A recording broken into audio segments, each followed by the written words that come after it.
നമസ്കാരം, ജഗനാണ്.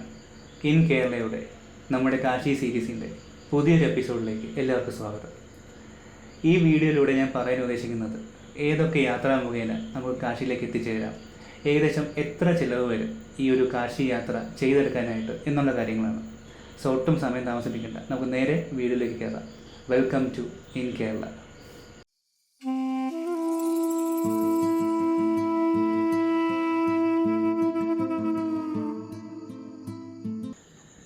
കാശിയിലേക്ക് അല്ലെങ്കിൽ നമ്മുടെ വാരണാസിയിലേക്ക് പോകാനായിട്ട് 2 ട്രെയിനുകളാണുള്ളത്.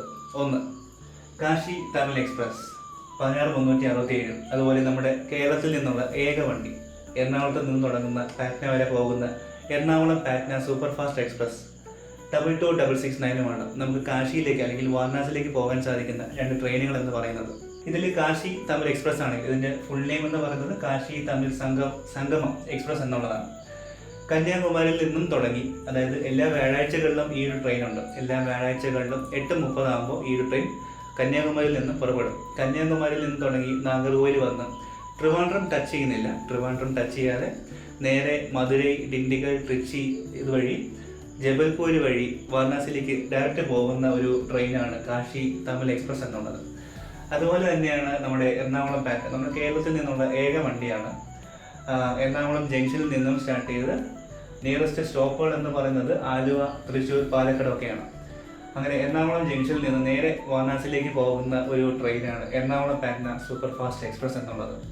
ഈ ഒരു ട്രെയിനാണെങ്കിൽ എല്ലാ വ്യാഴാഴ്ചകളിലും ഉണ്ട്. 8:30 ആകുമ്പോൾ കന്യാകുമാരിയിൽ നിന്ന് പുറപ്പെടും. അതുപോലെ എറണാകുളം പാറ്റ്ന ആണെങ്കിൽ നമുക്ക് എല്ലാ ശനിയാഴ്ചകളിലുമാണ്. ഇതിൻ്റെ സമയം എന്ന് പറയുന്നത് 11:55, 12 മണിക്ക് മുമ്പായിട്ട് ഈ ഒരു ട്രെയിൻ എറണാകുളം ജംഗ്ഷനിൽ നിന്ന് പുറപ്പെടുന്നതാണ്.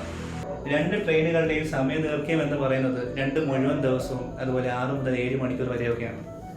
അതുപോലെ ഇതിൻ്റെ ടിക്കറ്റ് പ്രൈസ് എന്ന് പറയുന്നത് സ്ലീപ്പറിലാണെങ്കിൽ 985, അതിപ്പോൾ കാശി തമിൽ എക്സ്പ്രസിൻ്റെയാണ് പറയുന്നത്.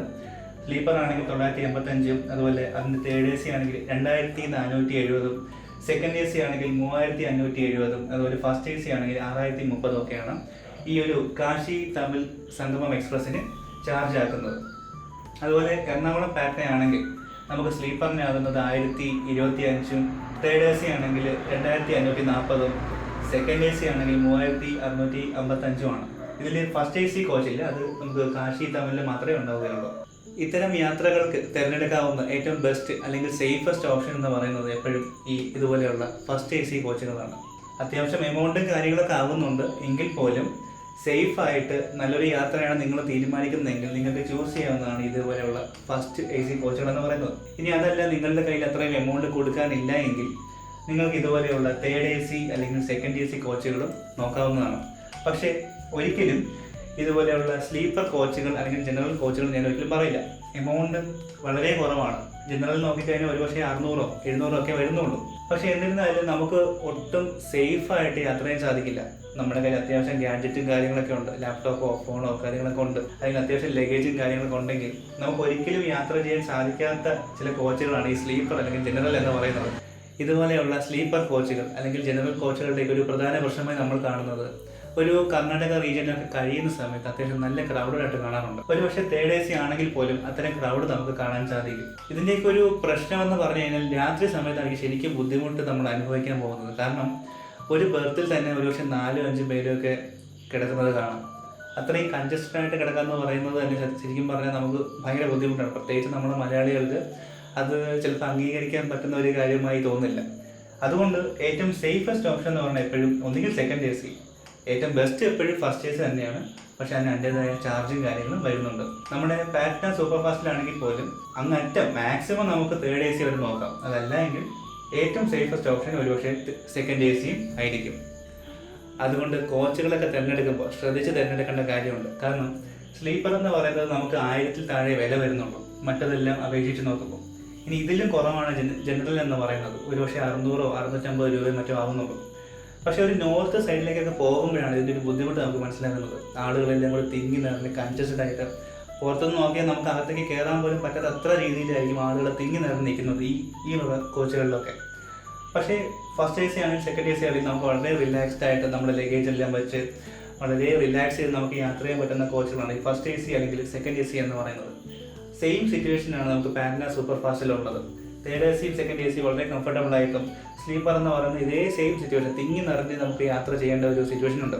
അപ്പോൾ കാശി നിങ്ങൾ എങ്ങനെ കാണാൻ ഉദ്ദേശിക്കുന്നു എന്നതനുസരിച്ചിരിക്കും ഈ കോച്ചുകളൊക്കെ തിരഞ്ഞെടുക്കുന്നുള്ളത്. വളരെ കംഫർട്ടബിളായിട്ട് നല്ല സ്പിരിച്വൽ ഒരു അറ്റ്മോസ്ഫിയറൊക്കെ ക്രിയേറ്റ് ചെയ്ത് യാത്ര ചെയ്യണം നിങ്ങൾ ആഗ്രഹിക്കുന്നതെങ്കിൽ നിങ്ങൾ വളരെ കംഫർട്ടബിളായിട്ട് ഇത്തരത്തിലുള്ള first A C second A C അല്ലെങ്കിൽ തേർഡ് എ സി മാക്സിമം അങ്ങ് അറ്റം വരെ തേർഡ് എ സി വരെ നിങ്ങൾക്ക് തിരഞ്ഞെടുക്കാവുന്നതാണ്. സേഫസ്റ്റ് ഓപ്ഷൻ എപ്പോഴും ഫസ്റ്റ് എ സി തന്നെ ആയിരിക്കും. ഇനി ഫുഡിൻ്റെ കാര്യമാണെങ്കിൽ നമ്മളധികം ടെൻഷൻ അടിക്കേണ്ട കാര്യമൊന്നുമില്ല. പക്ഷേ എന്നിരുന്നാലും ഒരു കർണാടക റീജിയനൊക്കെ കഴിയുന്ന സമയത്ത് ഫുഡിൻ്റെ കാര്യത്തിൽ ഒരു ചെറിയ പിടുത്തം വന്നു തുടങ്ങാൻ സാധ്യതയുണ്ട്. നമ്മുടെ ഈ കേരളത്തിലൊക്കെ അത്യാവശ്യം റിച്ച് ഫുഡും കാര്യങ്ങളൊക്കെ കഴിച്ചിട്ട് അങ്ങോട്ടേക്ക് പോകുമ്പോൾ ഒരുപക്ഷെ കൊതി കൊണ്ടോ അല്ലെങ്കിൽ വിശപ്പ് കൊണ്ടോ ഒക്കെ ചിക്കൻ കറിയോ മറ്റോ ഓർഡർ ചെയ്യാമെന്ന് വരും. ഈ സമയം നമുക്ക് കിട്ടുന്നത് വളരെ ചെറിയ ക്വാണ്ടിറ്റിയിലായിരിക്കും. ഈവൻ ചിക്കൻ പീസുകളൊന്നും കാണത്തില്ല. പക്ഷേ അത്യാവശ്യം പൈസ കൊടുക്കേണ്ടതായിട്ട് നമുക്ക് വരാം എന്നുള്ള ഒരു സിറ്റുവേഷൻ അങ്ങോട്ട് പോകുമ്പോൾ ഈ ഒരു യാത്രയിൽ നമ്മൾ നേരിടുന്നുണ്ട്. എന്നാലും ഫുഡ് കിട്ടാതെ പോകുന്ന ഒരു സിറ്റുവേഷൻ നമുക്ക് ഉണ്ടാവാറില്ല. ഇപ്പോൾ എന്നെ സംബന്ധിച്ച് ഞാൻ ചെറിയ രീതിയിലുള്ള സ്നാക്കും കാര്യങ്ങളൊക്കെ കൈ കരുതാറുണ്ട്. ഞാൻ എൻ്റെ വെബ്സൈറ്റ് inkerala.co.in ഒരു ആർട്ടിക്കിൾ പോസ്റ്റ് ചെയ്തിട്ടുണ്ടായിരുന്നു ഈ ഷുഗർ സ്പൈക്ക് സംബന്ധിച്ച്. ഒരു +2 സമയം മുതൽ കുറച്ച് സമയത്തേക്ക് എനിക്ക് ഈ ഷുഗർ സ്പൈക്കിൻ്റെ ഒരു ഇഷ്യൂ ഉണ്ടായിരുന്നു.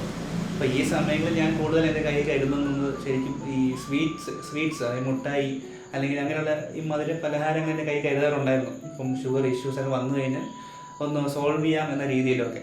അപ്പോൾ അതൊരു ശീലമായി വെച്ചിട്ട് ഞാൻ എപ്പോഴും എൻ്റെ കയ്യിൽ കുറച്ച് സ്വീറ്റ്സ് അല്ലെങ്കിൽ എന്തെങ്കിലും ഒരു പലഹാരം ഐറ്റംസ് ഞാൻ എൻ്റെ കയ്യിൽ കരുതാറുണ്ട്. അപ്പോൾ വേണമെങ്കിൽ അത്തരത്തിൽ സ്നാക്സ് കൈ കരുതാം. പക്ഷേ അതിൻ്റെ ആവശ്യമില്ല. നമ്മളൊരു നോർത്ത് സൈഡിലേക്കൊക്കെ പോകുമ്പോൾ ഫുഡ് ശരിക്കും നമ്മളിവിടെ കഴിച്ചതായിരിക്കില്ല അവിടെ കിട്ടുന്നത്. അവിടെ കൂടുതൽ നമുക്ക് കിട്ടുന്നത് ഒരുപക്ഷെ ഈ ജിലേബി, ലഡു ഇങ്ങനെയുള്ള സ്വീറ്റ്സ് ആയിരിക്കും കൂടുതൽ, അല്ലെങ്കിൽ ഫ്രൂട്ട്സ് ആയിരിക്കും നമുക്ക് കൂടുതലായിട്ട് നമുക്ക് അവിടെ കഴിക്കാനായിട്ട് കിട്ടുന്നത്. അപ്പം ഓരോ സ്ഥലത്ത് പോകുമ്പോൾ ഓരോ സ്റ്റേഷനിൽ ഇറങ്ങുമ്പോൾ അവിടുത്തെ ഫുഡ് ട്രൈ ചെയ്യാൻ മാക്സിമം ശ്രമിക്കാം. കൂടുതലായിട്ട് നമുക്ക് കൾച്ചർ എന്ന് പഠിക്കാം, അല്ലെങ്കിൽ അവിടുത്തെ രീതികൾ എക്സ്പീരിയൻസ് കാര്യങ്ങളൊക്കെ നമുക്ക് മനസ്സിലാക്കി എടുക്കാം എന്നുള്ളതാണ് ഈ ഒരു യാത്രയിൽ നമ്മൾ ശരിക്കും ചെയ്യേണ്ട ഒരു കാര്യമെന്ന് പറയുന്നത്.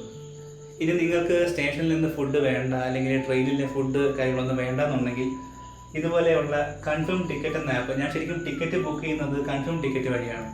ഇനി അതല്ല നിങ്ങൾ ഇക്സിഗോ വഴിയാണോ അല്ലെങ്കിൽ മറ്റേതെങ്കിലും ആപ്പ് വഴിയാണോ, ആപ്പ് ത്രൂ ആണെങ്കിൽ നിങ്ങൾക്ക് അത്തരം ആപ്പ് വഴി PNR നമ്പർ കൊടുത്തു കഴിഞ്ഞാൽ നമുക്ക് അതുവഴി ഫുഡ് ഓർഡർ ചെയ്യാവുന്നതാണ്. ഈവൻ നിങ്ങൾക്കിപ്പം ഡൊമിനോസിൻ്റെ പിസ്സ വരെ നമുക്ക് വേണമെങ്കിൽ ഈ ഒരു ആപ്പ് വഴി നമുക്ക് ഓർഡർ ചെയ്യാം. ഓൺ സീറ്റ് നമ്മുടെ സീറ്റിൽ അവർ ഫുഡ് കൊണ്ടുവരുന്നതായിരിക്കും. ഈ ഒരു യാത്രയിൽ ഞാൻ കൂടുതൽ ഫോക്കസ് ചെയ്തത് ശരിക്കും ട്രെയിനുകളെ പറ്റിയിട്ടുള്ളതാണ്. ഫ്ലൈറ്റുകളെ പറ്റിയിട്ടോ അല്ലെങ്കിൽ ബസ്സുകളെ പറ്റിയിട്ടോ ഞാൻ പറഞ്ഞിട്ടില്ല. കാരണം ബസ്സിൻ്റെ ഒരു രീതി എന്ന് പറഞ്ഞാൽ അത്യാവശ്യം ഭയങ്കരമായിട്ട് നമ്മൾ ബുദ്ധിമുട്ടി യാത്ര ചെയ്യുന്നതായിട്ട് വരും. ഒരുപാട് ബസ്സുകൾ മാറി കയറി ഈവൻ ലഗേജൊക്കെ ആയിട്ടാണ് നിങ്ങൾ പോകുന്നതെങ്കിൽ ബസ് ട്രിപ്പ് ഒരിക്കലും ഞാൻ പറയില്ല, ഞാൻ സജസ്റ്റ് ചെയ്യില്ല. കാരണം അത്യാവശ്യം എന്താ പറയണ്ടേ, ട്രെയിനിനേക്കാളും ഒരുപക്ഷെ ബുദ്ധിമുട്ടായിരിക്കും ബസ്സിലെ യാത്ര എന്ന് പറയുന്നത്. അതുകൊണ്ട് ബസ് ഞാൻ അധികം ഇതിൽ മെൻഷൻ ചെയ്യുന്നില്ല. കഴിയുന്നതും ട്രെയിനിൽ പോകാനുള്ള ശ്രമങ്ങൾ നടത്തുക. ഇനി നിങ്ങൾ അത്യാവശ്യം സാമ്പത്തികമായി മെച്ചപ്പെട്ടവരാണെങ്കിൽ നിങ്ങൾക്ക് ചൂസ് ചെയ്യുന്ന ഏറ്റവും നല്ല വഴി എന്ന് പറഞ്ഞാൽ ഫ്ലൈറ്റിലൂടെ പോകാമെന്നുള്ളതാണ്. ഏത് ഫ്ലൈറ്റ് നിങ്ങൾക്ക് ചൂസ് ചെയ്യുക, നിങ്ങളുടെ ഒരു എമൗണ്ടും ബഡ്ജറ്റും കാര്യങ്ങളൊക്കെ വെച്ച് കമ്പയർ ചെയ്ത ശേഷം നല്ല ഫ്ലൈറ്റ് ഓപ്ഷൻസ് നിങ്ങൾക്ക് തിരഞ്ഞെടുക്കാം. ഇതുപോലെയുള്ള 2 ദിവസം 6 മണിക്കൂർ 7 മണിക്കൂർ ഇതൊന്നും നിങ്ങൾക്ക് ചിലവഴിക്കേണ്ടതായിട്ട് വരത്തില്ല ഈ യാത്രയ്ക്ക്. കൂടിപ്പോയാൽ ഒരുപക്ഷെ 6 അല്ലെങ്കിൽ ഒരു 5-6 മണിക്കൂർ മാത്രമേ നമുക്ക് വേണ്ടി വരുന്നുള്ളൂ. ഫ്ലൈറ്റ് വഴിയാണ് നിങ്ങൾ പോകാൻ ഉദ്ദേശിക്കുന്നതെങ്കിൽ, സാമ്പത്തികമായി മെച്ചപ്പെട്ടതാണെങ്കിൽ ഷുവറായിട്ടും ഉറപ്പായിട്ടും നിങ്ങൾ ഫ്ലൈറ്റ് വഴി പോകാനുള്ള ശ്രമങ്ങൾ നടത്തുന്നത് നന്നായിരിക്കും. കാശി യാത്രയെ പറ്റിയുള്ള കുറച്ച് കാര്യങ്ങൾ ഞാൻ പറഞ്ഞു എന്ന് വിശ്വസിക്കുന്നു. എന്തെങ്കിലും സംശയങ്ങളോ എന്തെങ്കിലും കാര്യങ്ങൾ നിങ്ങൾക്ക് ചോദിക്കണമെന്നുണ്ടെങ്കിൽ കമൻറ്റിലൂടെ ചോദിക്കാവുന്നതാണ്. അടുത്ത എപ്പിസോഡിൽ ഞാൻ ചെയ്യാൻ ഉദ്ദേശിക്കുന്നത് കാശിയിൽ പോയാൽ നമ്മൾ ചെയ്യേണ്ട കാര്യങ്ങൾ അല്ലെങ്കിൽ ഏതൊക്കെ സ്ഥലങ്ങൾ നമുക്ക് വിസിറ്റ് ചെയ്യാം എന്നുള്ളതിനെ പറ്റിയുള്ള ഒരു ചെറിയൊരു ഗൈഡായിരിക്കും ഞാൻ അടുത്ത വീഡിയോയിലൂടെ ചെയ്യാൻ ഉദ്ദേശിക്കുന്നത്. അപ്പോൾ ഈ ഒരു എപ്പിസോഡ് ഇവിടെ കഴിയുന്നു. നമുക്ക് അടുത്ത എപ്പിസോഡിൽ വീണ്ടും കാണാം. So bye from in Kerala, bye from Jacob. Thank you.